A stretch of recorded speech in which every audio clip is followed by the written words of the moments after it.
Okay, so a few of you kept asking me to upload a slower version of that old edit that I did, but there's a tiny problem. I don't have that project anymore, it's gone forever.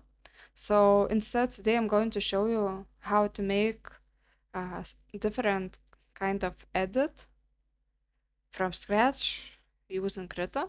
Krita is a free and super flexible drawing program, but you can also use it for simple animation and editing effects.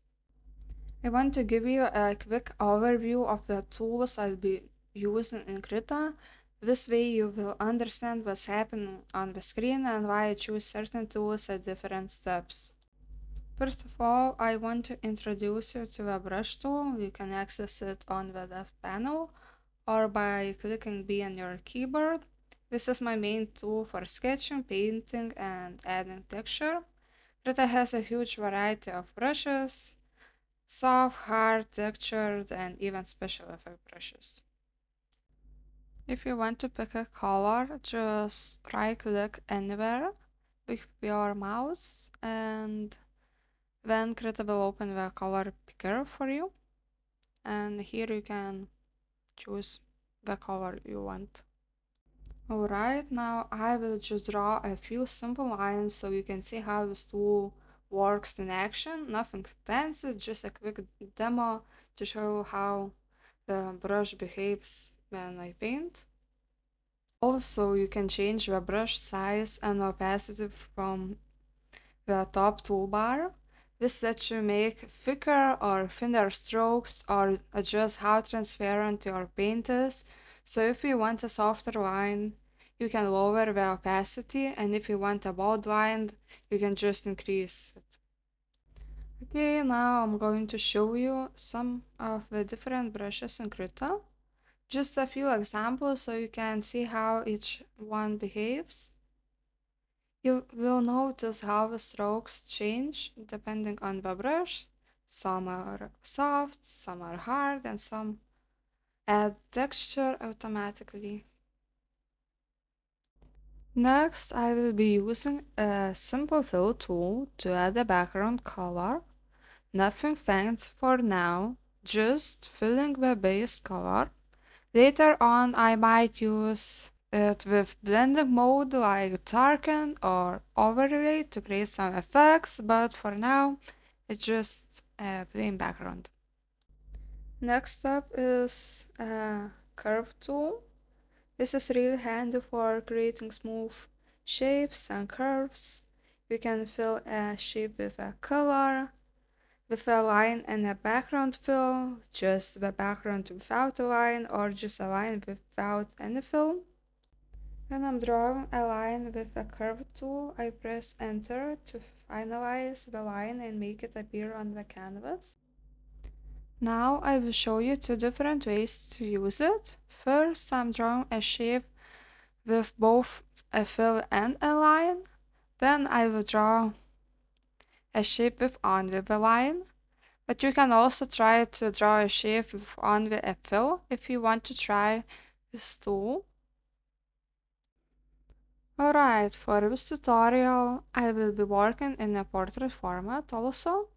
I will be using the tools we talked about earlier: brushes, color picker, fill, curve tool, and so on.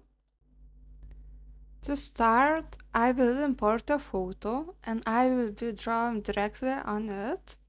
I will scale that picture to fit the canvas by pressing Ctrl T and then holding Shift to maintain the proportions so it covers the full canvas. This will be my base to work on while painting. Import a photo in Krita. You can simply drag and drop it from your folder onto the canvas. Once it is on the canvas, you can scale it up like I mentioned before. Scaling the photo, drag from the corners and don't forget to hold Shift. Once you are happy with the size, you can press enter to apply the transformation and finalize it. Now I want to talk about layers. Layers are super important because we let you separate different parts of your artwork. For example, I usually keep a photo on its own layer, and then I create a new layer on top to draw on. This way I can adjust or erase my drawing without touching the original photo. You can also rename layers, hide or lock them, and change their opacity if needed. This helps keep everything organized and makes editing so much easier. To create a new layer in Krita, go to the Layers panel and click the New Layer button. It's a big plus symbol. Or use shortcut Ctrl-Shift-N.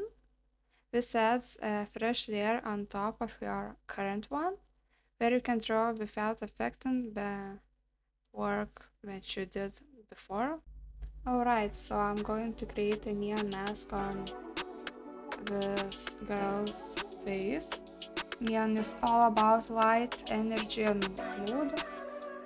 I will start by painting the vibrant colors like pink or cyan, using soft brush to get a smooth, almost glowing lines. Later I will add white or near white color in the center of the lines. After this, I will layer bolder lines over the center for depth and definition. And then I will add soft reflections where the neon light hits the face. I will include a detailed breakdown of my process, tools and techniques in the video description so you can follow along step by step. From here I will speed things up so you can watch the neon mask come to life.